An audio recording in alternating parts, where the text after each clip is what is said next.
Are we slaves to the workings of the brain? Are we merely determined to dance to our DNA? For years, many scientists thought we were determined and completely created by our DNA and brain biology. However, a new field of research is challenging these established beliefs that we are nothing but biological robots. The field of quantum biology has begun, and some researchers have been arguing for more than a decade now that quantum biology gives us a more complete description of ourselves. To start, quantum biology is the field that applies quantum mechanics to biological systems in order to explain how they operate, where classical biology cannot give a full account. For example, quantum mechanics has been shown to play a role in photosynthesis and how birds migrate, as well as how our sense of smell works. Quantum entanglement has been shown to hold together DNA, the code of life itself. And within DNA, there is evidence that quantum jitters, random instantaneous changes, could be causing genetic changes and be a driving force for evolution. Duke researchers have found what they call quantum jitters in the shapes of DNA bases that may account for the spontaneous mutations driving both evolution and disease. It was once believed quantum mechanics played no role in macro objects, let alone biological structures, because the environment was too hazardous for quantum processes. Yet this research alone refutes this claim. It is now known biological systems can and do take advantage of quantum processes and can use them for beneficial means. But can this be applied to the brain? Can aspects of quantum biology better explain how the brain works and how the mind or soul is able to work with the brain? Since quantum processes exist and are used in biological systems, there is no reason at face value to assume they could not work in the brain. On top of this, there is actually new research on the study of quantum mind theory, which can better explain how the brain works and is more compatible with our intuition and how we assume the brain works. In reality, quantum mind theory is really a collection of different theories. However, they all argue aspects of quantum mechanics, like superpositions and entanglement, play an intricate part in the brain and how we process information and make decisions. Most of the theories revolve around the basic premise that deep inside neurons, there are tiny structures called microtubules, which are made of proteins called tubulins. Since tubulins are proteins, they contain amino acids called tryptophan.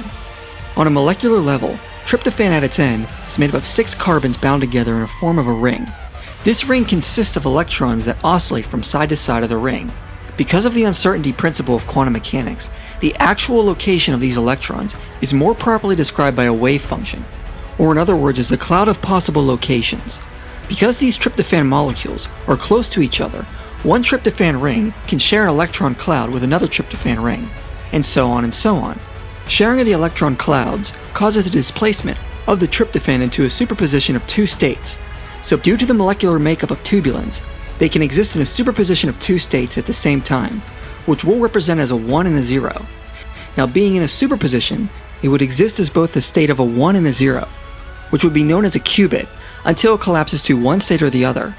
Now, since tubulins make up microtubules, the sharing of the superposition along an electron cloud can exist along several different pathways, which is known as a topological qubit. Thus, through the different possibilities of just one microtubule, different pathways could exist in a superposition, and this results in large-scale coherence among thousands of tryptophan molecules on any given microtubule. The 2 requirements for quantum computation are superpositions of 2 states, which allows molecules to represent qubits.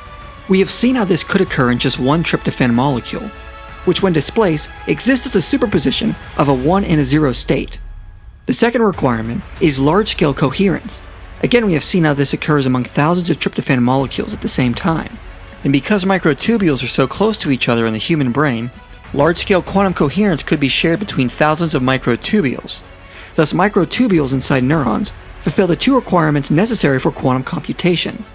I know this is a little complex, but what this would mean is the brain could compute different possibilities simultaneously until a decision is made, and the collapse to one state is produced, which corresponds to the intuitive way of how we think, of weighing different options before making a final decision. Second, this would also mean the information of the brain would be held together through quantum entanglement and could process and transfer information across the brain instantly. When these quantum mind theories first came out, some claimed that the brain is too large and wet for quantum coherence. What this means is the brain contains a lot of water, and the random motion of water seems to destroy quantum coherence and produces decoherence, and thus it is claimed the brain is too wet for quantum computation to occur. But these objections are invalid for 3 reasons. First, the objection is based on a mathematical miscalculation, assuming the superposition needed to be much larger than what quantum mind models predicted. And since the superposition would be much smaller, there would be less of a chance for something to interfere. Second, the tryptophan molecules, which were proposed to be involved in quantum coherence, exist in areas of microtubules, which are hydrophobic, that is, areas which would exclude water and would protect against interference. So the water molecules could not enter into these areas and interfere with coherence. Lastly, this objection is directly challenged by the fact that quantum coherence does seem to play a role in biological organisms, as discussed earlier, and more are being discovered. These biological organisms contain as much water as the human brain, and that doesn't seem to preclude quantum coherence from taking place. But is there any actual evidence quantum effects are taking place inside the human brain? In fact, there is. Predictions of quantum mind theory have been confirmed. Information processing has been reported to exist in microtubules, and we have experimental evidence of large-scale quantum vibrations coming from microtubules. In 2011, evidence of topological qubits was reported to exist inside microtubules, and the same researcher recently pointed out the microtubule appears to be a fundamental information processing device in biology. Thus, if we can piece this all together, it appears we have excellent experimental evidence the brain is quantum computing. If topological qubits appear to exist in microtubules, there is information processing inside microtubules, and there is evidence of large-scale quantum vibrations, then we have cumulative evidence for quantum mind theory. But what does this have to do with the evidence for the mind not being created by the brain? Actually, quite an important part. If the brain emerges from quantum computing, the same quantum rules and effects apply, and the implications of the measurement problem apply to the brain as well. If the brain has several different pathways along its microtubules and a quantum superposition, then we must ask, what is causing measurement and final collapse? The implications we see in quantum experiments would carry over to quantum biology. The wave function of the material brain is collapsed by the mind, or the observer. In other words, the mind measures the brain and produces real effects carried out in the brain. Thus, the brain would obtain in its very fabric the need for an observer to cause collapse. Plus, the idealist implications of matter in the observer carry over to what we discussed in the previous videos. Plus, this experimental data correlates to exactly what we see in the neuroscientific research on mindful attention and the plasticity of the brain. The mind is able to produce real observable effects in the brain. On top of that, this has even been shown to produce effects and changes in the body, giving new meaning to the term placebo effect. Studies on cancer patients show mindful attention can not only produce real measurable changes in the body, but also in our DNA. It appears we are not slaves to biology or our DNA, but active participants in the outcome. That obviously doesn't mean we have godlike control over ourselves, but the evidence still indicates we are participants and not totally determined by biology and genetics.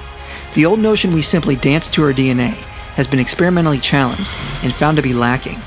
Therefore, the evidence demonstrates the mind is a real and active force, necessary to collapse the wave function of the brain and produce real changes. Quantum biology is still in its infancy stages, and more experiments are needed for more accurate conclusions, but the writing is on the wall, and the way we view ourselves will forever be changed. And if the quantum nature of reality is not only true about ourselves but the world around us, a new picture of reality emerges, turning the old materialist notions on their head. We are not soulless zombies dancing to our DNA, but real and active beings. As we said before, the old Cartesian notion of the ghost in the machine may be dead, not because there is no ghost, but because there is no machine.